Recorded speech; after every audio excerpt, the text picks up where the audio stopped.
तेरा पानी, दाना है तेरा दाना। हाँ बेशक उनके दर से सारा जमाना पल रहा है।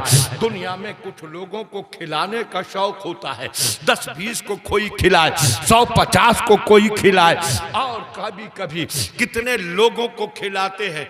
और ये खिलाने ही का शौक है कि आदमी मुख्तलिफ हीलों से लोगों को खिलाता रहता है। खुद हमारे आका ने खाना खिलाने की फजीलत बयान फरमाई और खुद इरशाद फरमाया कि खाना खिलाना जन्नत में जाने का जरिया है। 11वीं शरीफ आती है, सरकार गौसे पाक की याद में लोग लंगर करते हैं। 11वीं शरीफ की नजर, कोई 150 को खिला रहा है, कोई 1000-2000 को खिला रहा है। लोग कहते हैं ये खाना खिलाना कहां से सीखा? बरेली वाले से सीखा। हमने कहा बरेली वाले से नहीं सीखा, मदीने वाले से सीखा। सरकार इरशाद फरमाते हैं, सलाम आम करो, खाना खिलाओ, और जब रात को लोग सोते हो तो अल्लाह की याद करो तो सलामती के साथ जन्नत में चले जाओ। सरकार ने जन्नत में जाने के 3 जरिए बयान फरमाए। उनमें से एक खाना खिलाना है कि जो लोगों को खाना खिलाए वो जन्नत में सलामती से चला जाए। अब चाहे वो खाना ख्वाजा की छठी के हवाले से खिलाए, चाहे सरकार गौसे पाक की 11वीं के हवाले से खिलाए, चाहे इमाम हुसैन के लंगर के नाम पर खिलाए, किसी भी नाम पर खिलाएगा, आका के फरमान के मुताबिक जन्नत का हकदार बन जाएगा। लोग खिलाते हैं, तरह तरह से खिलाते हैं। वक्त के बड़े से बड़े बादशाह को देखो, अगर वो खिलाने पर आए, दस्तरख्वान लगाए, कितना बड़ा दस्तरख्वान लगाएगा, 1000-2000 के लायक, 10-20 हजार के लायक, कोई 1,00,000-2 लाख आदमियों का दस्तरख्वान लगा दे। हालांकि ऐसा लगा कोई नहीं पाता, मगर सपोज कर लीजिए, मान लीजिए कि कोई बादशाह, वक्त का बड़े से बड़ा हाकिम अगर आ जाए बड़े से बड़ा दस्तरख्वान लगाने पर, तो 10-5 लाख लोगों का दस्तरख्वान लगा देगा। मगर आओ आमिना के लाल के दस्तरख्वान की शान देखो, उनके ख्वाने करम का हाल देखो, और सुनो बरेली के इमाम अहमद रजा से, हम सुन्नियों के इमाम अहमद रजा से, इमाम अहमद रजा, हमारे आका के दस्तरख्वान की शान क्या है? तो आला हजरत कहते हैं, आसमां ख्वान, ज़मीन ख्वान, जमाना मेहमा, साहिब खाना लक़ब किसका है? तेरा। वाह वाह वाह वाह, नारे तकबीर, बुलंद आवाज़ से नारे रिसालत, मसलके आला हजरत, जश्न दस्तार बंदी, नारे तकबीर। हाँ, उन जमीन व आसमान सब उनका ख्वाने करम है, और उनके दर से पूरा जमाना पल रहा है। और हक वही है जिसको आला हजरत ने कहा, ला व रब्बिल अर्श, जिसको जो मिला उनसे मिला। बकती है कौनैन में नियमत रसूलुल्लाह की। तो वो रसूल, उन्होंने सिर्फ अबू तालिब के घराने ही को नहीं पाला, उनसे तो सारा जमाना पल रहा है। तो अबू तालिब के घर रहते जरूर थे सरकार, इसलिए रिश्ते अबू तालिब के पास आते थे, मगर अबू तालिब कह देते थे ये फैसला मैं नहीं करूंगा, मेरे बच्चों की बात होती मैं फैसला करता, मगर ये बात है आमिना के लाल की, फैसला वही फरमाएंगे। और जब आका ने फैसला किया तो जमाना दंग रह गया। कैसे कैसे रिश्ते थे। बड़े बड़े कबीलों के सरदार चाहते थे कि हमारी बेटी का निकाह आमिना के लाल से हो जाए। उस जमाने में वो जाहिलियत का दौर था, उस जमाने में भी न माल देखा जाता था, न दौलत देखी जाती थी, न खानदान देखते थे, वो सूरत देखते थे, सीरत देखते थे, और खानदान देखते थे। खानदान इज्जत वाला हो वो नहीं देखते थे कि ऐसा खानदान हो कि जो सियासत वाला हो, हुकूमत वाला हो। खानदान की इज्जत देखी जाती थी। और ये तीनों चीजें हमारे आका की जात में देखो तो नजर आता है कि उनकी सूरत भी बेमिसाल, सीरत भी बेमिसाल, खानदान भी बेमिसाल। बहुत खूब, जिंदाबाद। यही तीन चीजें देखते थे। और आज तरक्की का दौर कहलाता है। आदमी न सीरत देखे न खानदान की इज्जत देखे, सबसे पहले माल देखता। दौलत कितनी, माल कितना। रसूल कौनैन सल्लल्लाहु ताला अलैहि वसल्लम ने इरशाद फरमाया, सुनो ईमान वालों सुनो, सरकार इरशाद फरमाते हैं, तुनकाहुल मरअतु लिअरबईन, औरत के साथ निकाह चार चीजें देखकर किया जाता है। फरमाते हैं ले मालिहा वले जमालिहा वले हसबिहा वले दीनिहा।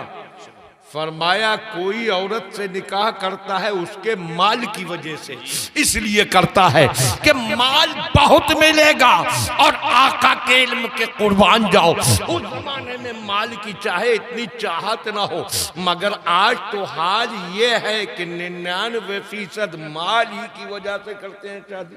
जी हजरत, जी जी। और ना दे अपने आप तो मांग मांग कर लें। आलम ये हो गया कि जब बेटे की शादी करने चले तो लगता ऐसा है कि अल्लाह ने इसे बेटा नहीं दिया, भीख मांगने का कुदरती परमिट दे दिया। बेटे को भीख मांगने का कुदरती लाइसेंस समझते हैं। ये चाहिए वो चाहिए। और गाड़ी तो कंपलसरी हो गई, पहले तो 2 पहिया और अब तो 4 पहिया तक बात जा पहुंची।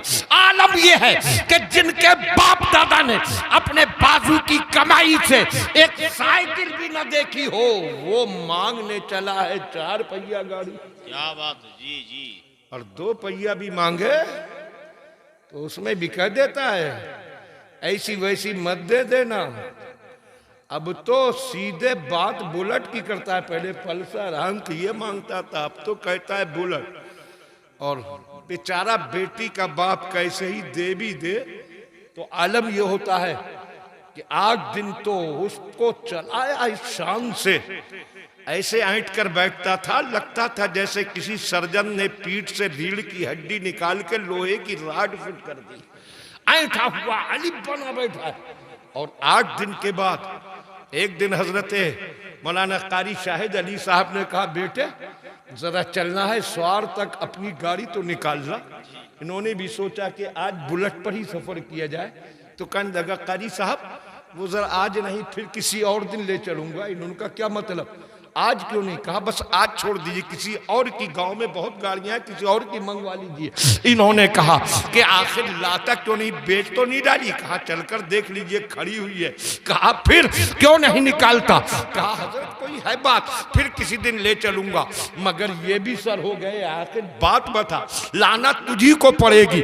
आखिर झुंझला गया, कहने लगा हजरत आप कहलवाना ही चाहते हैं तो सुन लीजिए कि दोस्तों के कहने पर मांग तो बैठा था बुलेट, मगर अब समझ में नहीं आ रहा है इसके चलाने के लिए पेट्रोल कहां से लाऊं। पेट्रोल तक की हैसियत नहीं और चाहिए गाड़ी। मैं तो इन मांगने वालों से कहता हूं कि अगर मांगे की ही गाड़ी पर बैठना था तो बेचारे किसी गरीब की जिंदगी क्यों बर्बाद की, उसकी आंखों की नींद क्यों उड़ा दी, उसके बच्चों के मुंह से निवाला क्यों छीन लिया।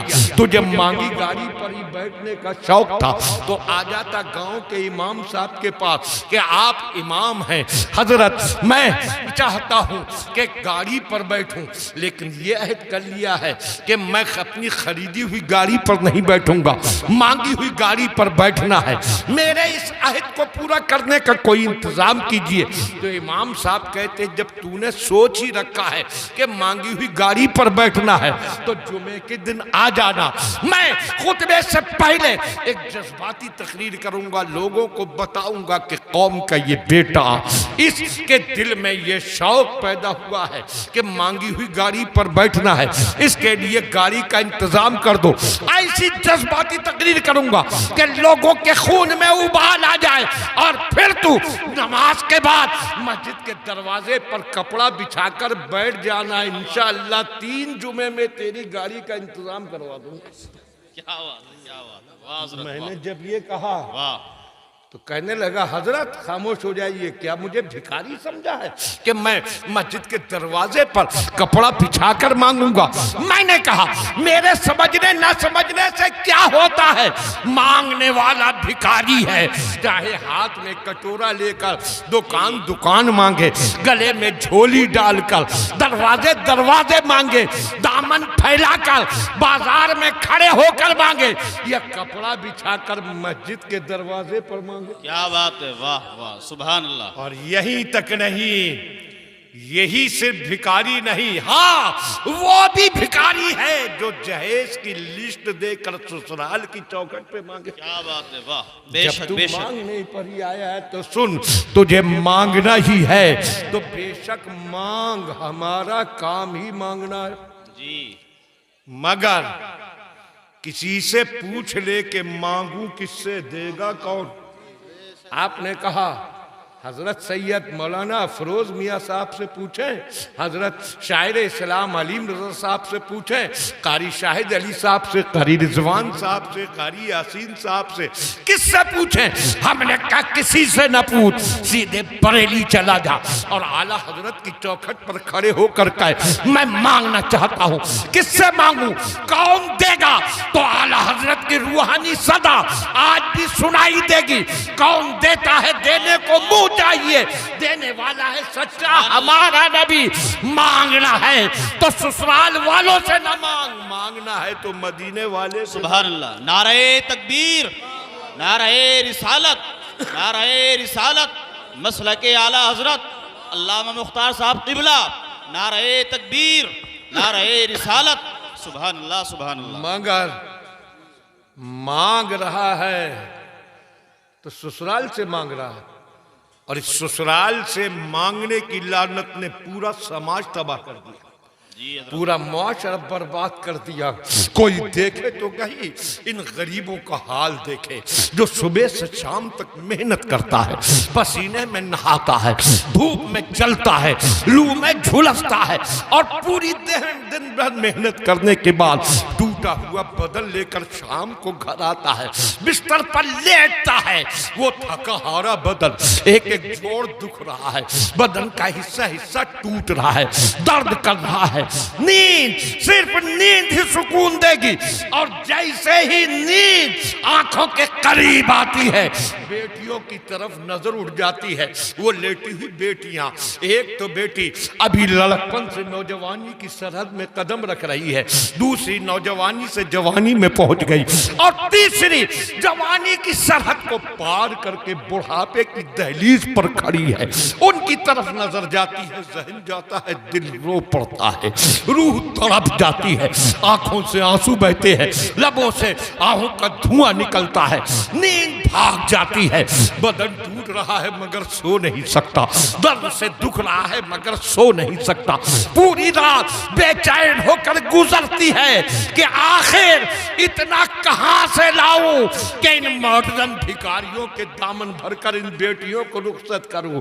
ईमान वालों, कल क़यामत में कैसे हिसाब दोगे गरीबों की इन बेचैनियों का, कैसे हिसाब दोगे इनकी बेताबियों का, कैसे हिसाब दोगे इनकी तड़प का, इनके लबों से निकलने वाले आहों के धुओं का हिसाब कैसे दोगे, इनकी सिसकियों का हिसाब कैसे दोगे। और वो बच्चियां, बेगुनाह बच्चियां जिनका कोई जुर्म नहीं, वो बस इतना ही जुर्म है कि गरीब के घर में पैदा हो गई है, अल्लाह ने उनको जिस घर में चाहा पैदा कर दिया, उनके जज्बात के खून का हिसाब कौन देगा, उनकी तमन्नाओं के कत्ल का हिसाब कौन देगा, उनकी बेचैनियों का हिसाब कौन देगा।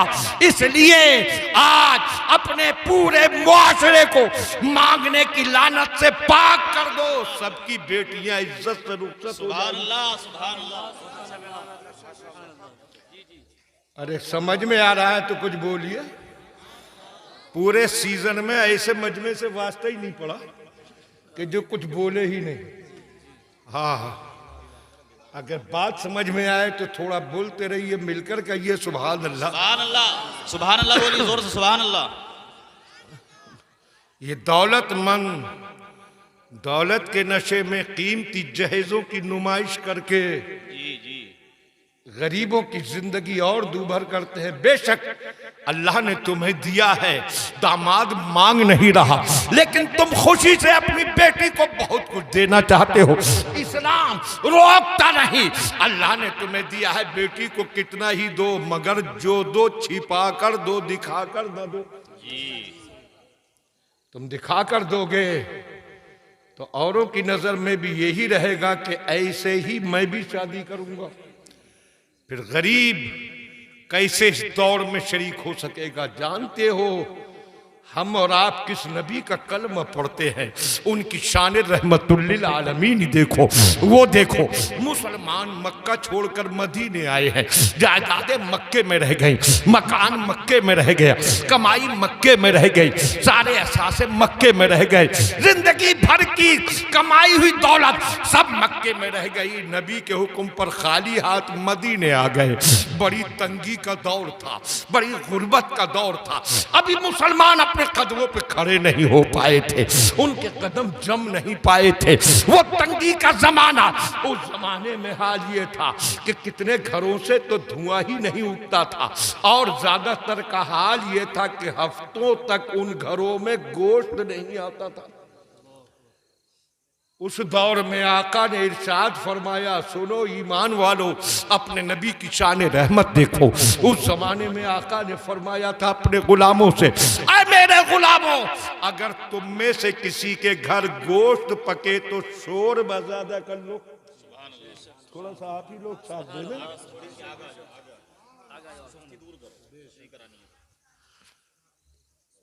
फरमाया अगर गोश्त पके तो शोर बजादा कर लो। क्यों? कुर्बान जाओ उस नबी की रहमत पर। फरमाया इसलिए कि जब तुम्हारे घर गोश्त पकेगा खुशबू उठेगी, और पड़ोस में कितने घर ऐसे होंगे जिन घरों में कब से गोश्त बना ही नहीं होगा। वो लोग जो मक्के में बड़े ही ऐश की जिंदगी गुजार रहे थे, सब कुछ छोड़कर यहाँ आ गए, उनके बच्चे गोश्त के लिए कब से बेचैन होंगे। तुम्हारे घर से गोश्त की खुशबू उठेगी, पड़ोस में पहुंचेगी तो बच्चों के दिल तड़प जाएंगे। उस खुशबू को सूंघने के बाद उनके गोश्त की ख्वाहिश जोर पकड़ सकती है और बच्चे बेचैन बेताब हो सकते हैं। इसलिए तुम शोर बस ज्यादा कर लो कि अपने पड़ोस के घर अगर बोटी न पहुंचा सको तो शोरबा पहुंचा दो, ताकि शोरबे से ही खाकर उनके दिल को सुकून मिल जाए। जरा सोचिए, जिस नबी को ये गवारा नहीं कि गोश्त की खुशबू से किसी गरीब का दिल परेशान हो, वो नबी ये कैसे गवारा करेंगे कि मालदारों के जहेजों की नुमाइश देखकर गरीबों का दिल बेचैन हो जाए। इसलिए अगर कोई देना चाहता है तो छिपा कर दे दो, और मांगने की तो बिल्कुल जड़ ही काट दो।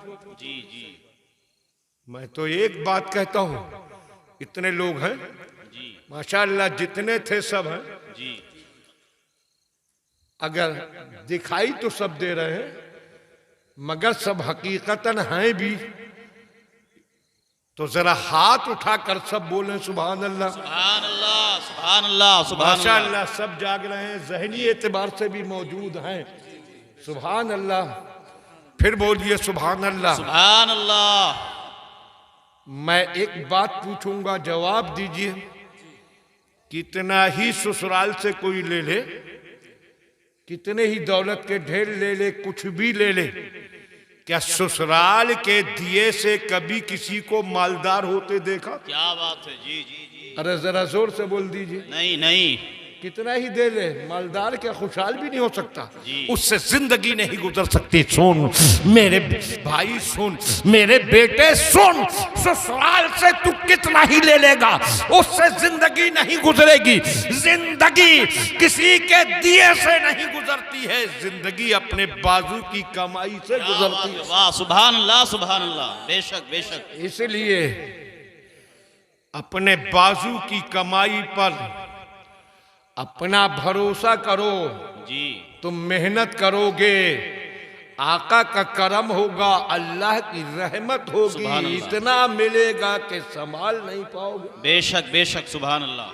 तो लोग माल की वजह से शादी करते हैं। सरकार ने उस दौर में ही फरमा दिया, तुन कहुल मरा तो ले मालेहा, औरत से शादी करते हैं लोग उसके माल की वजह से। जी और फरमाया वले जमालेहा, और कुछ लोग औरत से शादी करते हैं उसकी खूबसूरती देखकर। अच्छा, उस जमाने में तो जो खूबसूरती दिखाई देती थी वो असली होती थी। आजकल तो खूबसूरती भी नकली, बनावटी। क्या बात है जी। हालत यह है कि घर से निकल कर जाती है तो कुछ और होती है, ब्यूटी पार्लर से बाहर आती है तो कुछ और और होती होती है। जी जी जी। अब तो और ब्यूटी पार्लर की भी फीस देहात में भी शुरू हो चुका मर्ज ये, और शहरों में तो आम। पता चला 5,000, 10,000, 15,000 तक फीस। मैंने कहा भाई ये फीस कैसी? कहा हजरत आप क्या जाने, मुकम्मल डेंटिंग पेंटिंग की जाती।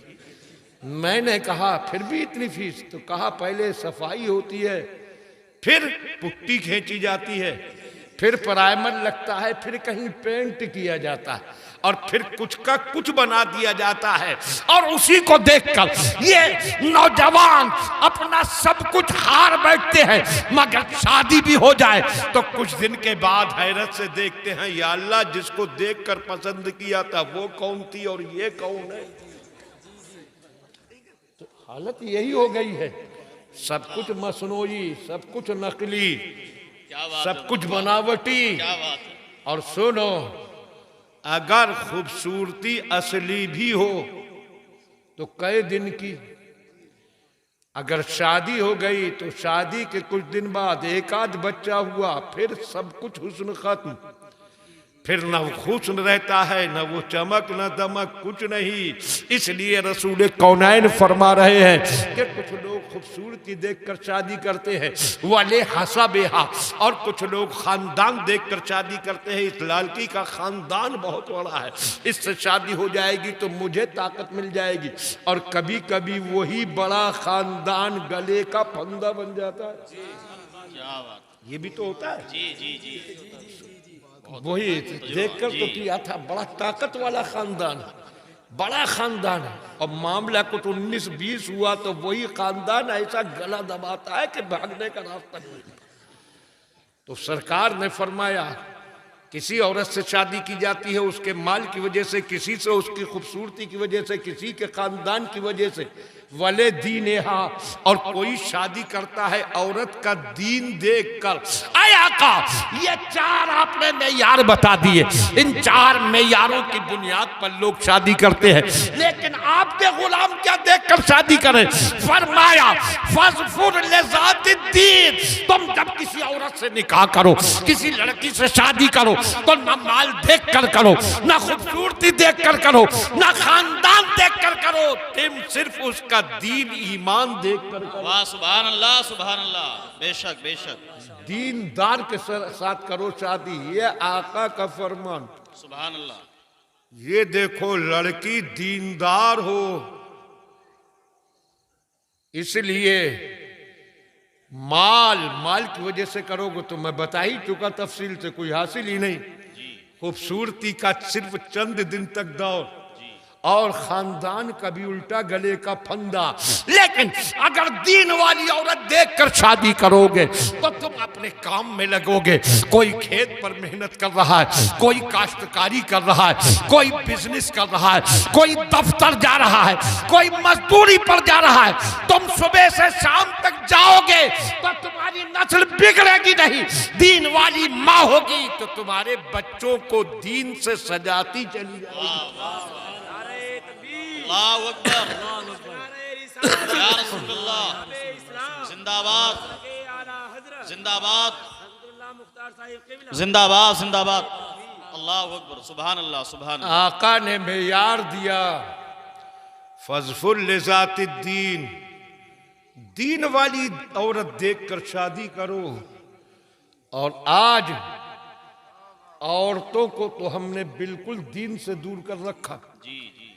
ये जो आप खबरें पढ़ते होंगे और अखबारों में, न्यूज चैनलों पे भी देखते होंगे कि कितनी मुस्लिम लड़कियां गैरों के साथ भाग निकल रही हैं। क्यों? इसलिए कि वो जानती ही नहीं इस्लाम है क्या, और इस्लाम में और दूसरे मजहबों में फर्क क्या है। वो तो सब घर में मुसलमान के पैदा हुई कलमा पढ़ रही थी, उन्हें दीन का पता ही नहीं है। सुनो सुनो, आज दुनिया में अगर औरत को अपने दीन की राह पर चलाना और बच्चों को दीन सिखाना है तो अपनी बच्चियों को पहले दीन सिखाओ। बच्चियां दीनदार होंगी। बच्चियों को जब दीन से सजा दोगे तो फिर बड़े होकर वो अपनी नस्ल को भी दीन वाला बनाएंगे, अपनी नस्ल को भी दीन पर चलाएंगी। इसलिए रसूल कौनैन सल्लल्लाहु अलैहि वसल्लम ने इरशाद फरमाया, फज़फुर बिज़ातिद्दीन, शादी करो तो दीनदार औरत को देख कर शादी करो। मगर इसी मेयार को हम भूल गए, इसी मेयार को हमने खत्म कर दिया। आज बच्ची क्या, बच्चों तक को भी दीन की तरफ हम माइल और रागिब नहीं कर पाते। आज हमारी नई नस्ल दीन से बिल्कुल दूर, और ऐसे में वो तो अल्लाह का शुक्र अदा करो कि उसने गांव गांव में इन उलमा को, हुफ्फाज को, कुर्रा को पैदा फरमाया। ये चाहे छोटे छोटे इदारे लिए बैठे हैं, मगर इन छोटे इदारों ही के जरिए ये दीन के चिराग रोशन किए हुए हैं और बच्चों को दीनदार बना रहे हैं। बेशक बेशक। इसलिए बातिल परस्तों की नजर इन मदरसों पर भी है। इन मदरसों को मिटाया जाए, मगर मुसलमान हो तो मैं भी ये अहद करना होगा कि बातिल परस्त चाह रहे हैं मदरसों को मिटाया जाए, तो हम सब मिलकर कोशिश करेंगे कि मदरसों को बढ़ाया जाए। छोटा मदरसा है, बड़ा करो, और इन उलमा के हौसले बढ़ाओ। जरा सोचे ईमानदारी से, ठंडे दिल से, कभी बिस्तर पर लेट कर सोचे कि इन सारे उलमा को, हाफिजों को, कारियों को बिल्कुल अलग कर दिया जाए, एक बड़ा सा कैद खाना बनाकर उसमें इन सबको बंद करके रख दिया जाए, एक को भी बाहर न छोड़ा जाए। तो फिर इस समाज में दीन कैसे बचेगा? कभी सोचिएगा, कौन फैलाएगा दीन? कौन दीन को आगे बढ़ाएगा? ये MP, MLA, ये मिनिस्टर, ये तरह तरह के होदेदार ये दीन बढ़ाएंगे नहीं। ये आलिम ही है, चाहे महीने में 500 की तनख्वाह मिले, चाहे 10,000 की मिले, चाहे 5,000 की मिले, चाहे 15,000 की मिले, चाहे पेट भरना मुश्किल हो, ये सब कुछ सहते हैं, मगर दीन के चिराग जलाकर समाज में इस्लाम का उजाला फैलाए रखते हैं। ये हकीकत है, सच्चाई है। तो इनके जरिए दीन बरकरार, इनके जरिए दीन के चिराग जल रहे हैं, इसलिए इनकी कदर करो और ये समझकर कि इन्हीं के जरिए हमारी नई नस्लों तक दीन पहुंचना, दीन आगे बढ़ना है। वरना बातिल परस्त तो पूरी ताकत से लगे हुए हैं कि इस दीन को मिटा दिया जाए, इस दीन को फना कर दिया जाए। मगर मुसलमानों, अपने नबी के इरशाद पर पूरी तरह से अमल करो और दीनदार बच्चियां अपने घरों में लाओ ताकि नई नस्ल दीन वाली बने। इसीलिए आका ने फरमाया कि तुम दीनदार औरत से शादी करो। मगर आजकल दीन तो कोई देखते ही नहीं। दीन पर अमल तो अलग रहा, ईमान तक नहीं देखते। कितना ही बड़ा बदअकीदा है, दौलत उसके पास है, झोंक देंगे बेटी को, बेटे को। फिर समझाते रहे सैयद मौलाना अफरोज साहब कि वो बदअकीदा है, तो कहते हैं हजरत दौलत तो बहुत है। सुन, ये दौलत चंद दिन की है, ईमान हमेशा का है। अगर थोड़ी सी दौलत के लिए ईमान बर्बाद हो गया तो इससे बड़ा नुकसान कोई और ना होगा। इसलिए मालो दौलत बाद में देखो। बेटी की भी शादी करना हो तो ये दामाद का पहले ईमान व अकीदा देखो। ईमान और अकीदा सही हो तब शादी करो, वरना बात वहीं पर कट कर दो। तो हजरात, रसूल कौनैन सल्लल्लाहु ताला अलैहि वसल्लम का वो दौर, जाहिलियत में डूबा हुआ दौर, जहालत के अंधेरों में भटकने वाले लोग, मगर वो भी जब अपनी बच्चियों की शादी करते थे तो देखते थे सूरत कैसी। और हमारे आका की सूरत तो ऐसी कि चांद सूरज भी उनसे हुस्न की भीख मांगे। बेशक बेशक।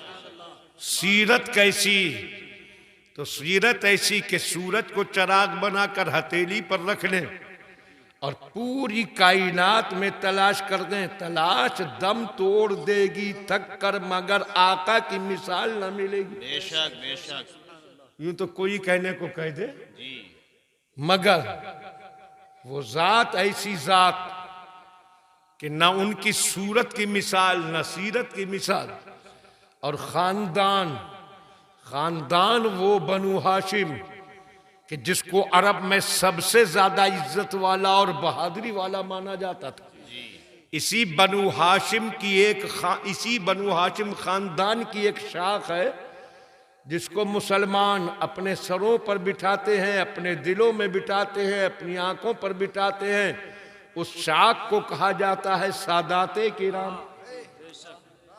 और हजरात, ये भी हकीकत है कि आज जो सादाते किराम का एहतराम हमारे दिलों में है, ये सब देन है बरेली के इमाम अहमद रजा की। बेशक बेशक बेशक। सुभान अल्लाह। हकीकत यही है।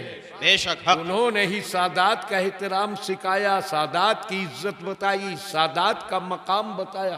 जी आज कोई कितनी दावा कर ले, मैं तो चैलेंज से कहता हूं कि दुनिया में जितने भी मुकर्रिर खतीब हैं सबको इकट्ठा करो और सबसे कहो कि सादात की अजमत पर जितने भी सच्चाई के साथ आप बोल सकते हैं बोलें, फर्जी नहीं सच्ची, जितना भी याद हो बोलिए। दुनिया के सारे खतीबों से बुलवा लीजिए, सारे शायरों से कहिए कि आप भी हकीकत पर मबनी सादाते किराम की फजीलत, आजमत, बुजुर्गी नज्म में बयान कर सकते हो, बयान करें। सारे शायरों से नज्म कहला लीजिए और जितने मुसन्निफ हैं, राइटर्स हैं, उनको जमा कीजिए कि आप अजमत सादात पर जितना लिख सकते हैं लिखिए। फिर सारे खतीबों की सारी खिताबत, सारे शायरों की सारी शायरी, सारे मुसन्निफों की सारी तसनीफ एक तरफ रख दीजिए और आला हजरत का एक शेर पढ़ दीजिए तो अकेला शेर सब पर भारी नजर आएगा। सुभान अल्लाह सुभान अल्लाह सुभान अल्लाह। आला हजरत फरमाते हैं तेरी नस्ल पाक में है बच्चा बच्चा नूर का। सुभान अल्लाह सुभान अल्लाह। अरे जाग रहे हैं तो बोलिए सुभान सुभान अल्लाह। जोर से बोलिए सुभान अल्लाह। सुभान अल्लाह। तेरी नस्ल पाक में है बच्चा बच्चा नूर का, तू है ऐने नूर तेरा सब घराना नूर का। ऐसी रहने दीजिए, अभी सिग्नल मत दीजिए, मैं खुद ही खत्म कर दूंगा। सुभान अल्लाह सुभान अल्लाह। तो अब देखिए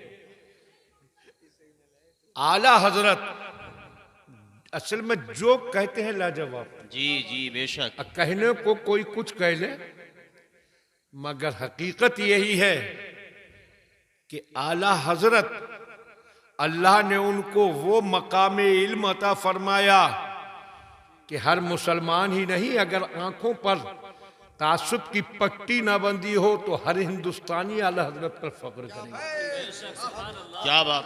आला हजरत ने लिखी 1000 से ज्यादा किताबें, उनमें से एक किताब है फतावा रजविया जो 30 जिल्दों में छपा है, मोटी मोटी बड़ी जदीद स्टाइल पर छपा 30 जिल्दों में। और मेरा दावा कि पूरे फतावा रजविया को एक किताब है वो 30 पार्ट में लिखी, 1000 से ज्यादा किताबें हैं। तो उस अकेली किताब को पूरी यहां बांध कर रख दिया जाए तो आप में कोई ऐसा जवान नहीं है जो अकेला उस किताब को उठाकर अपने सर पर रखे। क्या बात। दूसरे से मदद लेना पड़ेगी उठाने के लिए। सिर्फ एक किताब की ये शान है, दुनिया हैरत ज़दा है कि आखिर आला हजरत ने इतना लिख कैसे दिया।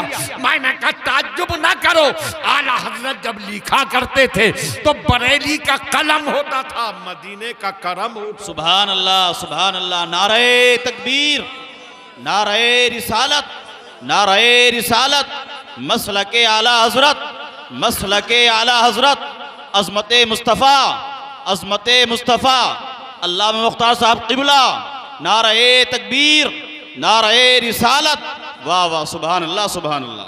तो क्या कहा है सादात की अजमत पर, तेरी नस्ल पाक में है बच्चा बच्चा, बच्चा नूर का, तू है इन्हें नूर तेरा सब घराना नूर का। ये सादात भी बनु हाशिम घराने की ही एक शाख है, सरकार का खानदान बनु हाशिम। तो सूरत बेमिसाल, सीरत बेमिसाल, खानदान बेमिसाल। तो रिश्तों की कमी कैसे होती, रिश्ते पर रिश्ते आते रहे, हुजूर सबको ठुकराते रहे। मगर जब आपने निकाह किया तो पूरा जमाना हैरत ज़दा रह गया। आपकी उम्र थी 25 साल की, आप थे कुंवारे, मगर किसी 16 साल की कुंवारी लड़की को पसंद नहीं किया, बल्कि 40 साल की बेवा खदियतुल कुबरा से निकाह किया। आप 25 साल के, खदियतुल कुबरा 40 साल की, आप कुंवारे, खदियतुल कुबरा बेवा। और जब ये निकाह हुआ जमाना हैरत से चीख पड़ा था, ये आमना के शहजादे, आपके लिए कुंवारियों की कमी न थी। दुनिया की सारी कुंवारियों को ठुकरा कर आपने एक बेवा से निकाह क्यों किया? तो मेरे आका के निकाह की हिकमत बोल रही थी। तुम्हारे निकाह का मकसद और है, मेरे निकाह का मकसद और है। तुम निकाह करते हो नफसानी लज्जत के लिए, मैंने निकाह किया बेवाओं की इज्जत के लिए। है वाह, सुभान अल्लाह, सुभान अल्लाह, बहुत अच्छे, सुभान अल्लाह। बेवाओं को ही इज्जत नहीं दी, पूरी औरत जात को ही इज्जत हमारे आका ने दी। ये जो नारे लगाते हैं, बेटी बचाओ बेटी पढ़ाओ, ये अपने गांव के प्रधान जी बैठे माशाल्लाह सामने, ये खेड़ा के प्रधान जी तो जी। तो देखिए इन्होंने भी ये नारा जहां तहां लिखवाया होगा, प्रधान लोग BTC सब लिखवाते हैं। गवर्नमेंट का एक नारा है, बेटी बचाओ बेटी पढ़ाओ, और फख्र से ही गवर्नमेंट कहती है हमने ये नारा दिया। मैंने कहा किसी और को बेवकूफ बनाना, तुमने कॉपी की है इस नारे की, नकल की है, नारा तुमने नहीं दिया, ये नारा सबसे पहले हमारे प्यारे आका ने दिया। बेशक बेशक बेशक, सच्चाई है ये। बेटी बचाओ का नारा भी हमारे नबी ने दिया, बेटी पढ़ाओ का नारा भी हमारे नबी ने दिया।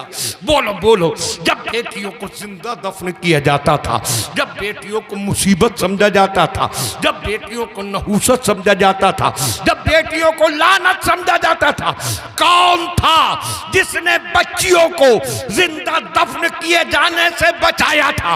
और कौन था जिसने ऐलान किया था कि ये बेटी न लानत बनकर आती है, न नहूसत बनकर आती है, न ये मुसीबत बनकर आती है। जब ये बाप के घर आती है तो रहमत लेकर आती है, और शादी के बाद जाती है तो माँ बाप को जन्नत देकर, सुभान अल्लाह, सुभान अल्लाह, बेशक बेशक, सुभान आती अल्लाह। है रहमत लेकर, जाती है जन्नत देकर। किसने बताया था कि जिसको अल्लाह बेटी दे और बेटी की परवरिश करे इस्लाम के साए में, इस्लाम के साए में पालने का मतलब है कि उसे फिल्मी अदाकारा न बनाए, कनीज़े फातिमा ज़हरा बनाए। सुभान अल्लाह, सुभान अल्लाह, बेशक। इस्लाम के साए में परवरिश करे और इस्लाम की रोशनी में रिश्ता ढूंढ कर शादी कर दे। तो जब बेटी बाप के घर से रुखसत होती है तो अल्लाह माँ बाप को जन्नती बना। वाह, सुभान अल्लाह, सुभान अल्लाह। जरा सोचिए, ये नारा सरकार ने दिया कि बेटी बचाओ, इसको न दबाओ न मिटाओ, इसको बचाओ, और पढ़ाओ का नारा भी आका नहीं। तुम तो आज बोल रहे हो जी, जबकि लड़कियां पढ़ रही हैं, हर तरफ पढ़ाई का जोर शोर है। जब दुनिया में औरत की तालीम का कोई तसव्वुर ही न था, कोई सोच भी नहीं सकता था कि लड़की पढ़ सकती है। लड़की तो क्या, मर्दों में भी तालीम का बहुत कम रिवाज था, और लड़की के औरत के बारे में कोई सोच भी नहीं सकता था। उस वक्त में हमारे नबी ने ही ऐलान किया था, तलबुल इल्म फरीज़तुन अला कुल्लि मुस्लिमी व मुस्लिमा, इल्म का तलब करना सिर्फ मुसलमान मर्द ही पर नहीं बल्कि मुसलमान औरत पर भी फर्ज है। बेशक बेशक बेशक हजरत बेशक। तो औरत सुभान अल्लाह। बचाओ, औरत पढ़ाओ, ये नारा भी हमारे नबी ने दिया। बेशक। और इसके साथ एक नारा और दिया जिसको ये खा गए और उसके खिलाफ पूरा समाज बना लिया गया, लड़की बचाओ, लड़की पढ़ाओ और उसकी इज्जत की हिफाजत करो। ऐसा माहौल बनाओ कि लड़की की इज्जत आबरू पर कोई भी दाग ना आने पाए। और आज बचाओ पढ़ाओ और उसके बाद बदकिरदारी के जहन्नम में ढकेल दो।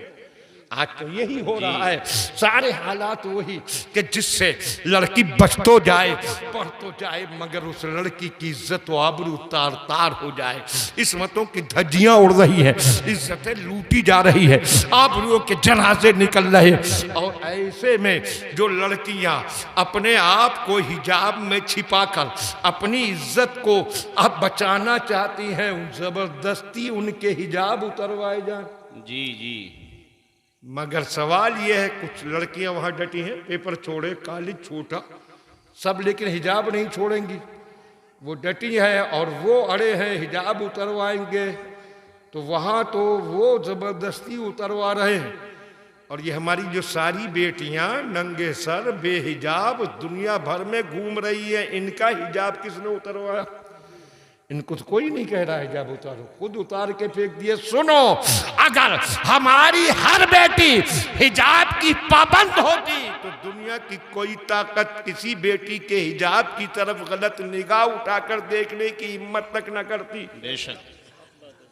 तो हमारे नबी ने कहा, बेटी बचाओ, बेटी पढ़ाओ और उसकी इज्जत की हिफाजत करके उसको पूरी आबरू के साथ निकाह के बाद रुखसत करो। हमारे आका ने औरत की इज्जत की हिफाजत की, बेवाओं को इतनी बड़ी इज्जत दी कि आपने 40 साल की बेवा से निकाह किया। जरा सोचिए, जो 25 साल की उम्र में कुंवारियों के रिश्ते ठुकरा कर 40 साल की बेवा से निकाह कर ले, वो मक्के वाले उन्हें हुस्न का लालच दे रहे हैं। अब्दुल्ला के बेटे, तुम्हें हुस्न चाहिए, जिसकी तरफ इशारा कर दो उससे निकाह कर दे। कुरान सुनाना छोड़ दो, इस्लाम फैलाना छोड़ दो। दौलत मांगोगे दौलत देंगे, हुकूमत मांगोगे हुकूमत देंगे, हुस्न मांगोगे हुस्न देंगे। आका ने फरमाया, बस यही है तुम्हारी हैसियत, तुम दुनिया की सारी दौलत मेरे कदमों में ढेर कर दो, एक हाथ में सूरज और एक हाथ में चांद रख दो, और फिर कहो कि मैं कुरान ना सुनाऊं, इस्लाम ना फैलाऊं, तो सबको ठोकर मारता जाऊंगा। कुरान का चिराग जला। सुभान अल्लाह सुभान अल्लाह। बहुत अच्छे, सुभान अल्लाह। लालच की आंधी, धमकियों की आंधी, जुल्म सितम की आंधी, आंधी पर आंधी, आंधी पर आंधी, मगर कुरान फैलता गया, बढ़ता गया। और आज इस हकीकत को आंखों से देखिए कि उस दौर में कुरान की जो रोशनी सिर्फ मक्के की गलियों में नजर आ रही थी, आज पूरी कायनात में जगमगा रही है। बेशक बेशक। और मिटाए कौन कुरान को? जिसने कुरान नाजिल किया उसी खुदा का है ऐलान, इन्ना नहनु नज़्ज़लना ज़िक्रा व इन्ना लहू लहाफ़िज़ून। बेशक हमने कुरान नाजिल किया और हम ही इसकी हिफाजत करने वाले। रब ने हिफाजत का वादा किया, और रब जिसकी हिफाजत फरमाए दुनिया की कोई ताकत उसका कुछ बिगाड़ नहीं सकती। इसलिए जो लोग कुरान के खिलाफ उठे वो मिट गए, कुरान उसी शान से जगमगा रहा। बेशक बेशक। चले कि कुरान की आयतें निकालो जी, मगर वो हरे परवरदिगार, दुनिया ने देखा, उसने कहा कुरान की आयतें निकालो, तो वो हकीकत में तो उस वक्त भी कुरान वालों में न था जी, मगर नाम को था कुरान वालों में। जब उसने कहा कुरान की आयतें निकालो, कुदरत ने फैसला किया इसी को कुरान वालों से निकालो। हाय हाय क्या बात है जी। जो नाम को भी कुरान वाला कह रहा था, अब वो भी ना रहेगा। जी जी अब जा सीधे, ये है इस कुरान की शान, न कोई इसमें से आयत निकाल सकता है, न बदल सकता है। आयत तो अलग रही, कोई एक हर्फ नहीं बदल सकता। बेशक बेशक।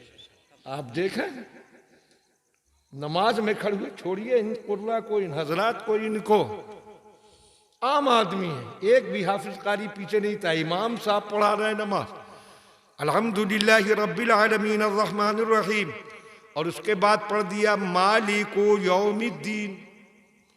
तो किसी हाफिज कारी की जरूरत नहीं है, आम आदमी टोक देगा कि इमाम साहब ये मालिको नहीं है, मालिकी है। आपने गलत पढ़ दिया, बोलो टोक दोगे नहीं कि काफ को पेश नहीं है, जेर है। आम आदमी टोक देगा। तो जरा सोचिए, जिसके जेर जबर को नहीं बदला जा सकता, उस कुरान को कोई कैसे मिटा सकता।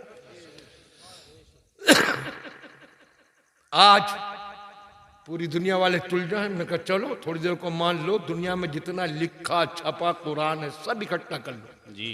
सबको इकट्ठा कर लिया, एक एक मस्जिद की तलाशी ले ली, मदरसों को खंगाल लिया, घरों को पूरी तरह से ढूंढ लिया, जितना भी दुनिया में लिखा छपा कुरान था सब इकट्ठा किया, और माज अल्लाह सबको खत्म कर दिया। अब पूरी दुनिया में एक सफा भी लिखा हुआ नहीं रहा जी। मान लीजिए बिल्कुल सब खत्म। अब दुनिया तो कहेगी कि कुरान खत्म हो गया, मगर हम कहेंगे तुम पागल हो गए हो, अब भी कुरान खत्म नहीं हुआ। हमारी कौम के ये 10-10-12 साल के बच्चे तक कागज कलम लेकर बैठेंगे और पूरा कुरान फिर कागज पर उतार देंगे। वाह बेशक बेशक बेशक, सुभान अल्लाह। के बच्चे तक उतार देंगे। दुनिया की हर किताब कागज के सफीनों में महफूज है, कुरान मोमिनों के सीनों में महफूज। बेशक बेशक। और उन्हीं सीनों में मदरसा फैजान फातिमा के जेरे साया कारी गुलाम यासीन साहब और कारी रिजवान साहब ने 5 सीने और बढ़ा दिए। बेशक। और ऐसे ही इंशाल्लाह साल बढ़ाएंगे, हर साल बढ़ते रहेंगे इंशाल्लाह। ये इन्होंने बढ़ाया, हर मदरसे वाले बढ़ा रहे हैं जी। बेशक। और इनकी शान ये है और मकाम ये कि जब ये दुनिया से रुखसत हो जाएं, सब चले जाएं दुनिया से, और मैदान क़यामत में जब सब पहुंचेंगे, वो आ रहे हैं एमपी साहब घसीटते हुए लाए जा रहे हैं, विधायक जी को घसीटते हुए ला रहे हैं, बड़े बड़े ओहदेदार को घसीटते हुए ला रहे हैं। और ये हाफिज आए तो रब ने फरमाया, ए फरिश्तों जन्नत में जाओ और जन्नती ताज लाकर इन हाफिजों के सरों पे सजा दो। सुभान अल्लाह।